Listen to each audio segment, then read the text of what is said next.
Now, if you're struggling to grow on YouTube, okay, there's a really good chance you're making one of these 15 mistakes, okay? They're very common. A lot of people overlook them, okay? So let's go into it.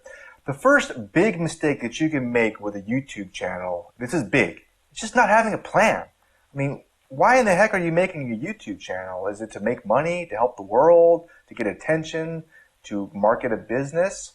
Whatever the reason, I firmly believe this, that having an opt-in page, collecting emails, can really skyrocket your growth and what you want to do. Big time. There's so many benefits to collecting emails. It's insane, okay? And if you know what you're doing, you don't even need that many views. You really don't. And you could do a lot of good stuff with emails, okay? All right. So that's the first one. And number two is you want a big video plan, okay? And what I recommend, I do something like this, is I'll have one video, right, a big video, and that will direct the viewer to a landing page where I collect emails. And then I make a bunch of other videos, like this picture here, that all direct people to, the viewers to that first video.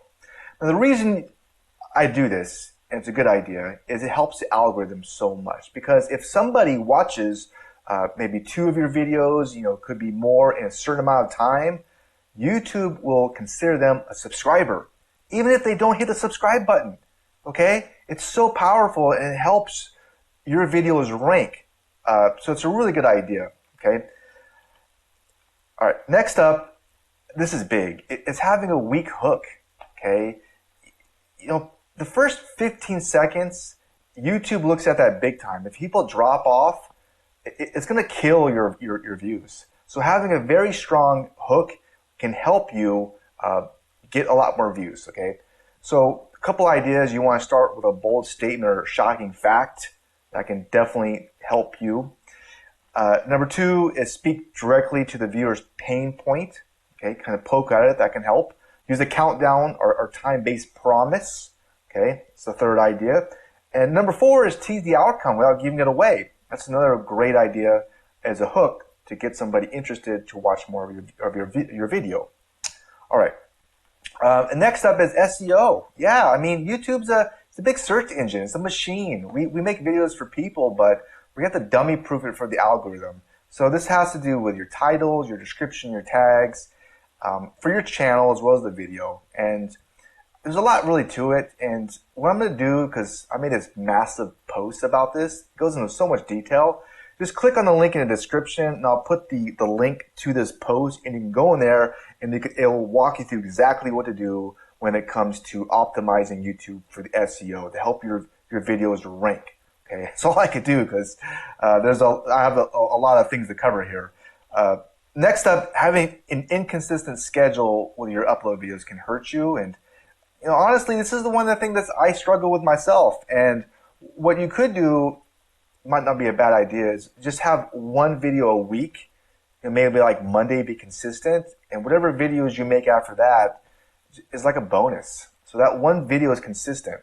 Okay. All right. Next up is how optimizing thumbnails to get clicks. I mean, if nobody clicks on your video, your entire video doesn't mean anything. It doesn't even matter. So titles and the thumbnail, I call it the packaging, is really very important. It's more important than the video itself. Okay, and so you want to give yourself the best edge you can. All right. So again, if you click that link in the description, I created this whole post about just 10 ways to make your thumbnails more clickable, and I even walk you through exactly how to do it step by step, okay? All right, next up is fluff and long intros can hurt your YouTube channel, and people drop off, man. I mean, people's attention spans are short. So long intros, not getting to the point, it just forces people to click away. That first 15 seconds is everything to your video. And yeah, I used to hate those long intro videos. They're so like stroking someone's ego. Next up is how no call to action at the end of your video is going to hurt you, okay? And yeah, I mean, it's the same thing with YouTube. Every video at the very end should have like a call to action. And you could change this call to action. You could say like, hey, check, here's some examples of a call to action, okay? Leave a comment below. Boom, that's a call to action. Subscribe. Boom. That's the call to action. Number 2. 3. All right. Well, hey, click the link in that description below. That's another call to action. So anything that you tell the viewer what to do at the end, it's going to help you. They're more likely to do it. Okay. And that's going to help you in the long term. Okay. And you also want to make sure that's at the end. And I usually just have one, because if too many will confuse somebody. And I've seen some people have like call to actions in the beginning, like, hey, subscribe. You know, that's the worst thing to do. It's like so much, it's pandering. But I can't say anything because I did that a long, long time ago. Okay. All right. Next up is not engaging with comments in your channel. If somebody leaves a comment, they're honoring you, even if it's like a troll, like nasty comment. They help your videos rank. So hey, just respond with thanks for the comment, a heart, just anything. Okay. All right. Next up is playlists. Our series. You know, those are great for your channel. And I'm like you. I used to think, what the heck? That's what's so cool about a playlist. Well, here's the thing.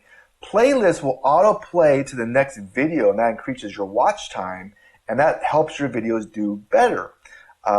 Plus, they can show up in the search engines and be indexed as a separate piece of content. That's more views. And you didn't even have to do anything for it. It helps your channel look more organized, and it keeps people on your content. Well, that's a good thing. And they just work great with this whole content cluster idea that I have, because you can have one content cluster be a playlist with a bunch of videos pointing to one video, and then that one video points to your landing page. It's a great idea. End screens. Yeah, skipping end screens can hurt your channel. And this is that little box at the very end. It's very easy to click on. And it could be a link to another of your YouTube videos, a subscribe button, a playlist, or an external link. The bad news is to get that external link, you need to be involved in the partner program, and you need to have like 1,000 subscribers and a shit ton of watch time. Okay, so it's not easy. And but what I do is I just have a link as a video to another one of my videos, so you can do that. Okay, next up is quitting too early after low views. Okay, that's very bad. And the thing is, it could take time for a video to pop. And I know it's the same thing with YouTube, same thing with TikTok, with all these platforms. And remember, YouTube is the #2 website in the world, 2.5 billion monthly visitors. So, you know, it doesn't hurt to have some YouTube videos out there. And what I mean by that is a normal YouTube video can take months to go viral. I've had videos that I've made insane long ago. They're still making like shit tons of videos. And some videos I make, they just suck. They just die. You just never know. Okay. All right. Yeah, using short and normal videos can help your channel, and they both target different audiences. Okay.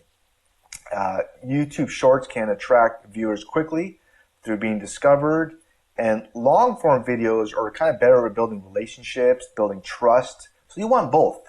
I mean, every view, like, comment helps your video, and it's also watch time is good too. So what I do, and here's a really cool strategy, is you can make one long YouTube video and then break it up into short videos, so that way you can get both. Okay, it's a really good strategy, but honestly, if you had to just pick one, I mean, shorts are better. I mean, you're going to get more views, more bang for your buck, and they're very easy to make. And these are short 15, 20-second videos, but to be honest with you, I like to go deeper. It's very hard to make a 15-second video sometimes. All right. Next up is repurposing your videos.